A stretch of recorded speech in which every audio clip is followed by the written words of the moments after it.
Hello everyone, welcome back to the another video. आज की video में हम जा रहे हैं महाकाल की नगरी उज्जैन। इस वीडियो में हम महाकालेश्वर, ओमकारेश्वर और ममलेश्वर तीनों कवर करने वाले हैं। ओमकारेश्वर और ममलेश्वर को मिला के एक ज्योतिर्लिंग बनता है और एक अपना महाकालेश्वर हो गया, ठीक है। और बाकी उज्जैन में जो जो घूमने की जगह है, फेमस मंदिर है जिनके बिना आपकी यात्रा एकदम अधूरी मानी जाएगी, वो सब भी कवर करेंगे। बाकी होटल रिकमेंडेशन और खाने पीने की कौन कौन सी जगह है जो आप उज्जैन में ट्राई कर सकते हो, ये सब मैं इस वीडियो में आपको डिटेल में बताने वाला हूँ। तो वीडियो को बिल्कुल एंड तक देखना। और आई होप इस वीडियो के बाद आपको उज्जैन से रिलेटेड कोई और वीडियो देखने की ज़रूरत नहीं पड़ेगी। तो चलिए अभी चलते हैं। तो मैं उज्जैन के लिए निकल चुका हूँ। मैंने रेड बस से फ्लिक्स बस बुक करी थी। आप चाहे तो यही कर सकते हैं, या फिर अगर आपको कोई और करनी है तो आप वो कर सकते हो, या फिर आप ट्रेन से भी जा सकते हो। दिल्ली से उज्जैन की दूरी लगभग 800 किलोमीटर की है। हम उज्जैन पहुंच चुके हैं और मैंने होटल भी ले लिया है और मैं नहा के एकदम रेडी भी हो गया हूँ। अभी पहले हम जाने वाले ब्रेकफास्ट करने, उसके बाद चलेंगे हम श्री महाकालेश्वर जी के दर्शन करने। महाकालेश्वर जी के दर्शन करने से पहले आपको एक मार्केट दिखेगी, यहाँ पे आप कुछ खा पी सकते हो या फिर शॉपिंग कर सकते हो। थोड़ा सा और आगे जाओगे तो आप यहाँ से प्रसाद ले सकते हो महाकालेश्वर जी पे चढ़ाने के लिए, और कुछ शॉपिंग भी कर सकते हो। और एक चीज़ और, अगर आपने वीआईपी टिकट नहीं ली महाकालेश्वर जी की तो आपका प्रसाद नहीं चढ़ेगा। वीआईपी टिकट में आपको ये फ़ायदा मिलता है कि आप एकदम आगे की साइड होते हो, तो आप पंडित को अपना प्रसाद पकड़ा सकते हो और वो आपका प्रसाद चढ़ा के आपको दे देंगे। अगर आप श्री महाकालेश्वर जी के दर्शन करने जा रहे हो तो मैं आपको यही सजेस्ट करूंगा कि वीआईपी दर्शन की जो पर्ची है वो आप यहाँ से ले सकते हो। आपको यहाँ से 250 रुपये पर पर्सन के हिसाब से पर्ची मिल जाएगी। और यहाँ पे कोई यूपीआई या फिर पेटीएम वगैरह नहीं चलने वाला, तो प्लीज़ यहाँ पे कैश रखना अपने पास। 250 रुपये लेके आपको ये पर्ची दे देंगे वो, ठीक है। और गेट नंबर 1 से एंट्री लेना है। यहाँ पे जैसे आप पर्ची लोगे आपको इसकी लेफ्ट साइड में गेट दिख जाएगा एंट्री का। आप यहाँ पे अपनी वीआईपी दर्शन की पर्ची दिखा सकते हो, और ये दिखाने के बाद आप सीधा मंदिर के अंदर होंगे। आप भी दर्शन कर लो और बोलो हर हर महादेव।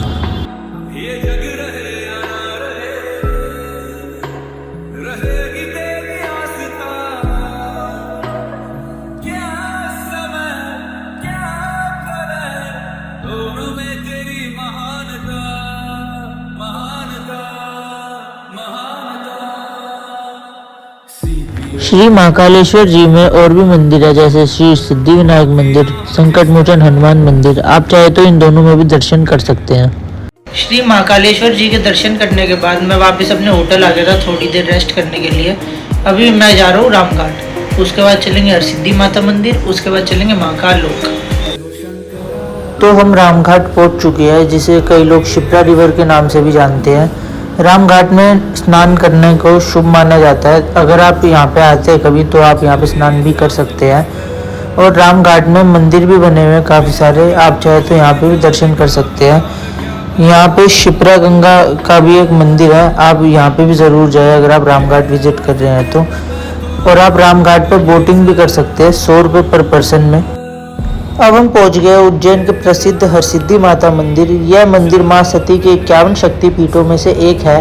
कहा जाता है यहाँ मां सती की एल्बो का अंग गिरा था, इसी वजह से इस जगह को शक्तिपीठ के रूप में माना जाता है।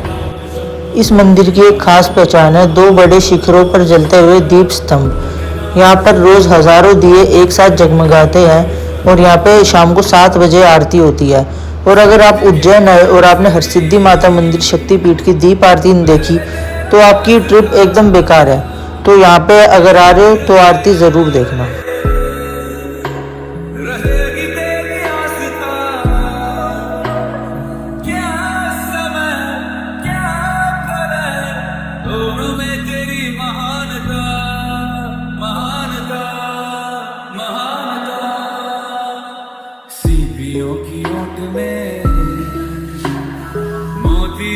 जिस तरह मेरे मन में शंकरा तू बसा है उस तरह, मुझे भरम था जो है मेरा था कभी नहीं मेरा। दीप आरती की तैयारी शुरू हो चुकी है, जैसे आप देख सकते हो बंदे ऊपर चढ़े हुए हैं, दीवे जला रहे हैं। अभी थोड़ी देर में आरती शुरू होगी।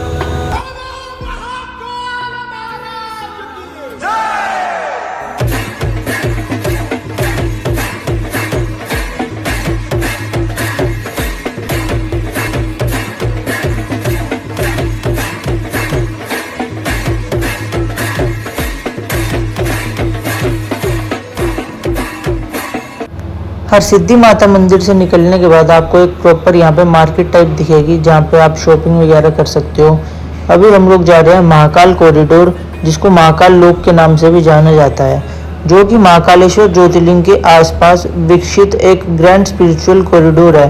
ये प्रोजेक्ट अभी कुछ साल पहले ही 2022 में पीएम मोदी जी ने इनॉग्रेट किया था। महाकाल लोक का स्केल इतना बड़ा है कि इसे काशी विश्वनाथ कॉरिडोर का ट्विन प्रोजेक्ट भी माना जाता है। यहाँ आपको मिलेगी 900 मीटर लंबी प्रदक्षिणा पाथ, जिसमें 108 ओरिनेट स्तंभ और 200 से ज़्यादा शिव पुराण की कथाओं को दर्शाते हुए भव्य मूर्तियाँ लगी हुई है। कॉरिडोर में आपको शिव लीला, त्रिपुरंतक, शिव विवाह, समुद्रा मंथन जैसे डिवाइन सीन्स के स्कल्पचर देखने को मिलते हैं, जिसे लगता है कि आप जैसे शिव पुराणों की कहानियों में जी रहे हो। अभी महाकाल लोक में रोज़ाना शाम को 8 बजे लाइट एंड साउंड शो और कल्चरल इवेंट्स भी होते हैं। जब पूरा कॉरिडोर रोशनी से जगमगाता है तो दर्शन एक अलग ही माहौल बना देते हैं। स्पेशल बात तो ये है कि अभी यहाँ छोटे छोटे मेला टाइप स्टॉल्स, प्रसाद और शॉपिंग के ऑप्शंस भी मिलते हैं। मतलब दर्शन के साथ उज्जैन की लोकल कल्चर और टेस्ट भी इंजॉय कर सकते हो। यहाँ पे काफ़ी रेस्टोरेंट्स भी बने हुए हैं, तो आप यहीं पे अपना डिनर वगैरह भी कर सकते हो।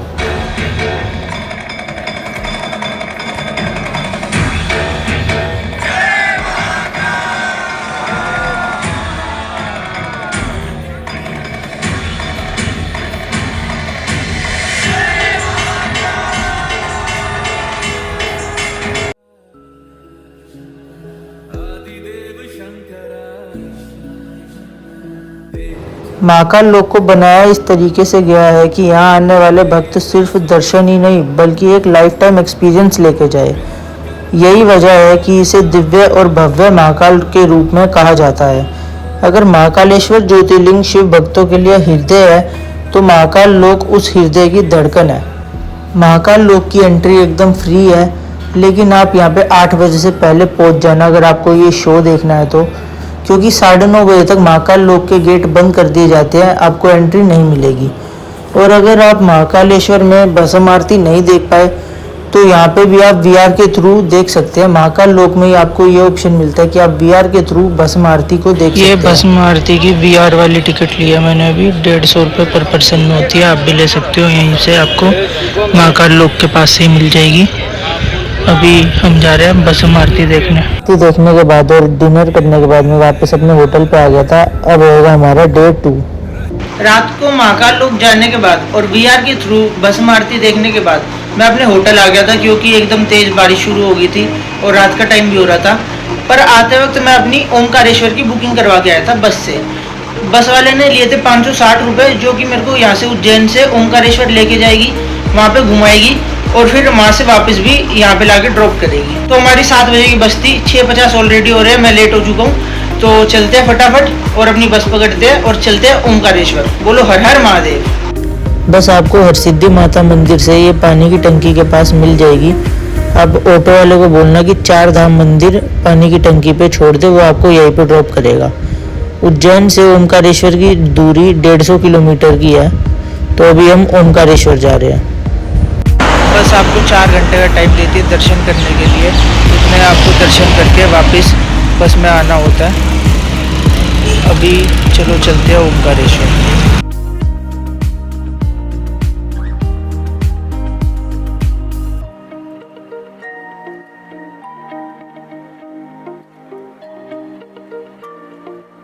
बस आपको ओमकारेश्वर के बस स्टैंड पे उतार देगी। यहाँ से आपको 20 रुपये में ऑटो लेके ओमकारेश्वर मंदिर तक जाना होगा।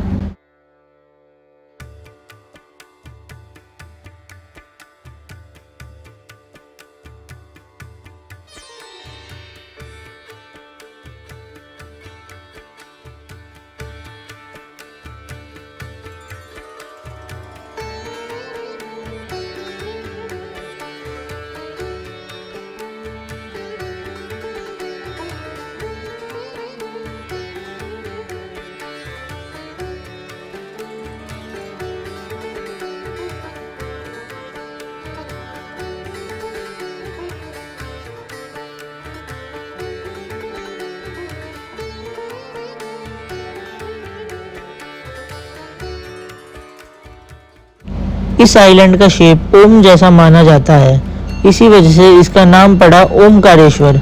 पुराणों में लिखा है यहाँ भगवान शिव ने देवताओं की प्रार्थना पर राक्षस त्रिपुरासुर का वध किया।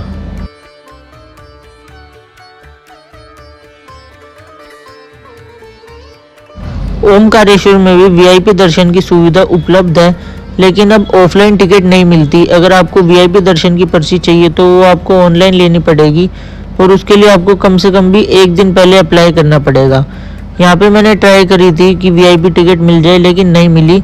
यहाँ पे आपको ब्लैक में बेचने वाले काफ़ी बंदे मिल जाएंगे जो 1000 रुपये 1500 में बेच रहे होंगे, लेकिन एक्चुअल प्राइस इसका 300 रुपये ही है। तो अगर आपको कोई टिकट दे भी रहा है तो 300 से 1 रुपया भी ज़्यादा मत देना। तो मेरे को तो वीआईपी दर्शन की पर्ची नहीं मिली, तो मेरे को तो 4 से 5 घंटे का टाइम लग गया दर्शन करने में, लेकिन दर्शन जो हुए वो एकदम वर्थ इट थे। आप भी देखना आगे। मंदिर के अंदर शिवलिंग स्वयंभू है और यहाँ के दर्शन करने से सारी मनोकामना पूरी होती है। हर साल यहाँ लाखों भक्त आते हैं और सावन और महाशिवरात्रि के समय तो यह जगह एक महामेला बन जाती है। सबसे खास बात तो ये है कि ओमकारेश्वर में एक नहीं बल्कि 2 ज्योतिर्लिंग हैं, ओमकारेश्वर और ममलेश्वर, जिससे इस धाम का महत्व और ज़्यादा बढ़ जाता है।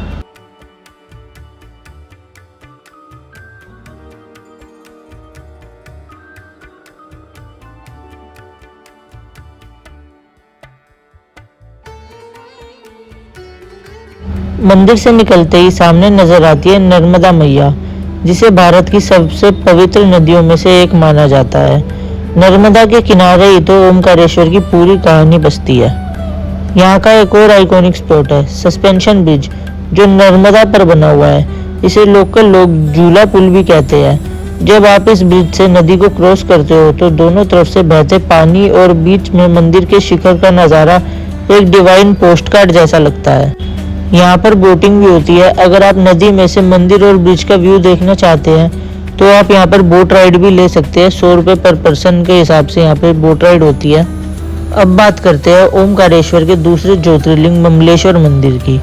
यह मंदिर नर्मदा के ऑपोजिट किनारे पर स्थित है और इसे अर्मरेश्वर मंदिर भी कहा जाता है। जो चीज़ ममलेश्वर को खास बनाती है वो है इसकी एंशिएंट आर्किटेक्चर।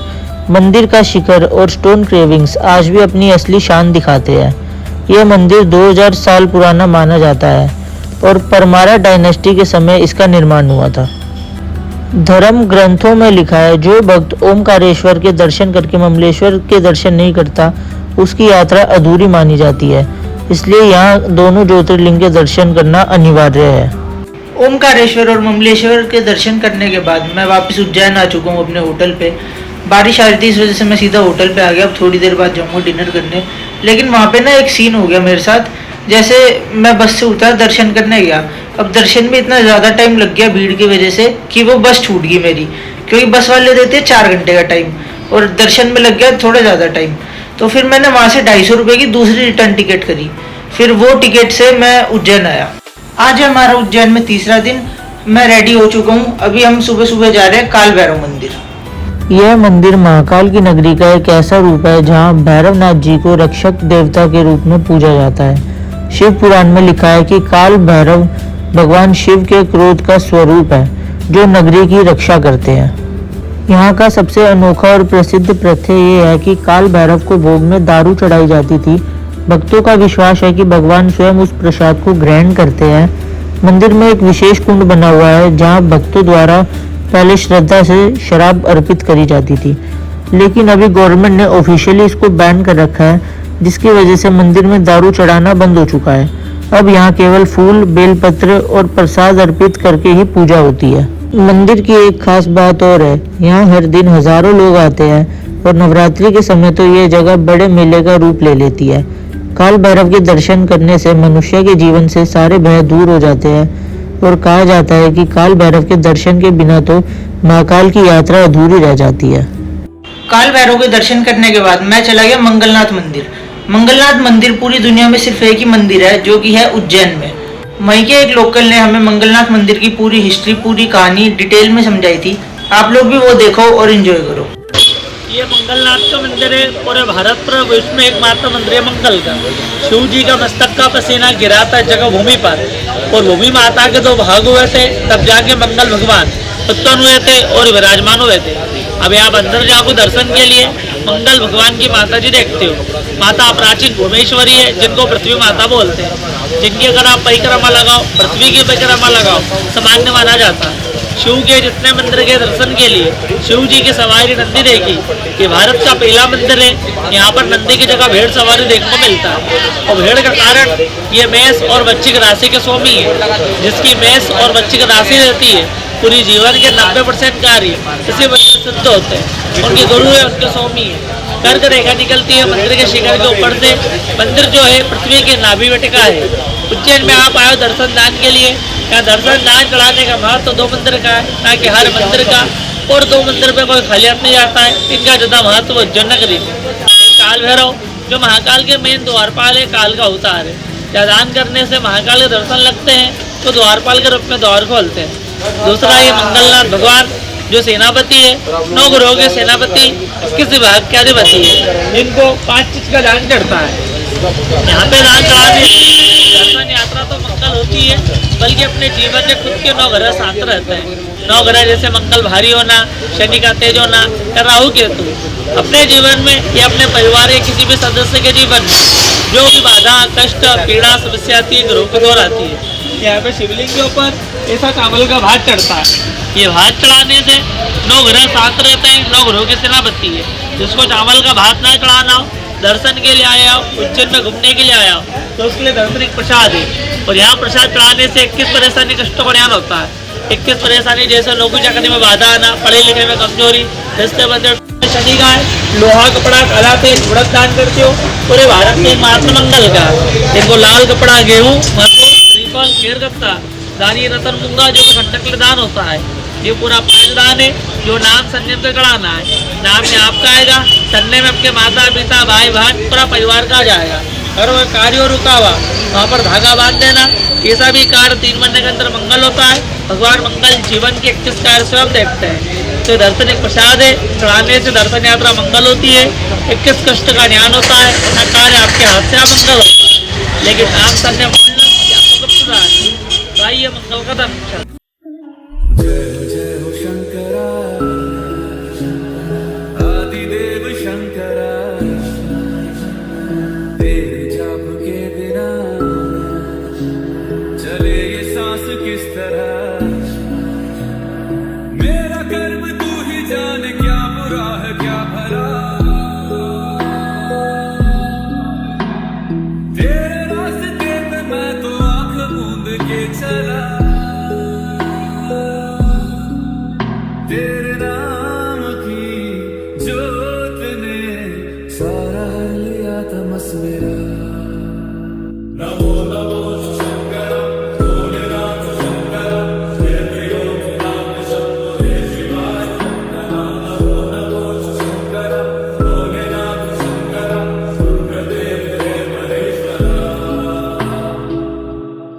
सृष्टि के कर्म से भी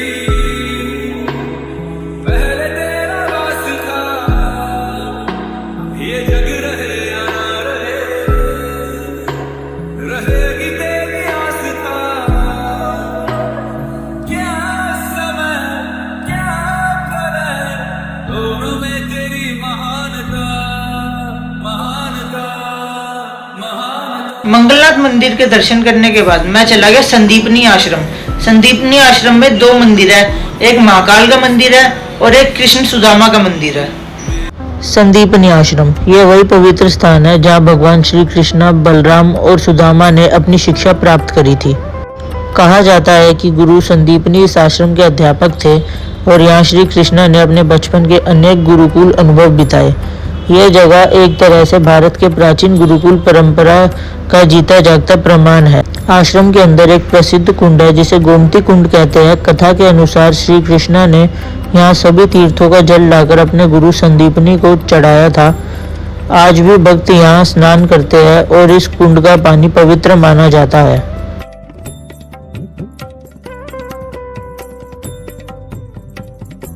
संदीपनी आश्रम के बाद मैं चला गया बड़ा गणेश मंदिर और गटकाली का मंदिर।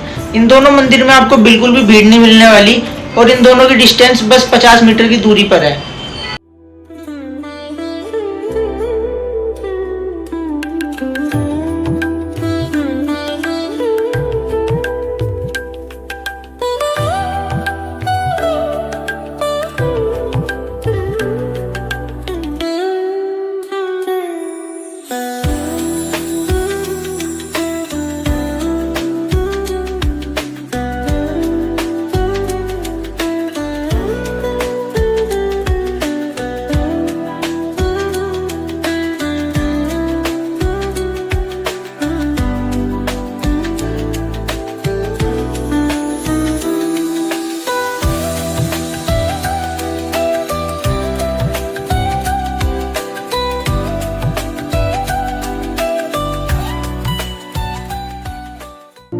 खाने पीने की फेमस जगह है जो आप ट्राई कर सकते हो उज्जैन में। अगर उनकी बात करें तो आप सबसे पहले जा सकते हो सत्युग रेस्टोरेंट। यहाँ पे आप पोहा और जलेबी ट्राई कर सकते हो, ब्रेकफास्ट में यहाँ का बेस्ट है और उज्जैन में सबसे ज़्यादा फेमस है।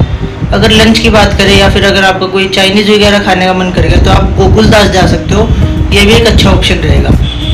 महाकालेश्वर वाले रोड पे ही घंटा वाला के नाम से एक है, काफ़ी ज़्यादा फेमस है उज्जैन में वो। आप यहाँ पे इनका केसर दूध ट्राई कर सकते हो। और एक फेमस कुल्फी वाला के नाम से है, आप इनकी केसर कुल्फी भी ट्राई कर सकते हो। और महाकालेश्वर मंदिर के पास ही एक महाकाल पराठे वाला है, आप इसके पराठे भी ट्राई कर सकते हो। ये सुबह 5 बजे तक खड़ा रहता है। और अगर बात करें होटल रिकमेंडेशन की तो मैं आपको यही सजेस्ट करूंगा कि आप महाकालेश्वर मंदिर से जितनी पास होटल ले सको उतनी पास लेना, क्योंकि सारी घूमने फिरने की चीज़ें आसपास में ही है। आपके लिए सबसे बेस्ट ऑप्शन यही रहेगा कि आप महाकालेश्वर के पास होटल लो। आज की वीडियो में बस इतना ही। अगर वीडियो अच्छी लगी तो वीडियो को लाइक कमेंट शेयर जरूर करना और चैनल को सब्सक्राइब करना मत भूलना। बाकी उज्जैन ओमकारेश्वर से रिलेटेड अगर कोई भी क्वेश्चंस है तो आप वो मेरे से कमेंट सेक्शन में पूछ सकते हो, मैं सबके रिप्लाई करूंगा। बाकी मिलते हैं जल्दी किसी और एक इंटरेस्टिंग सी वीडियो में।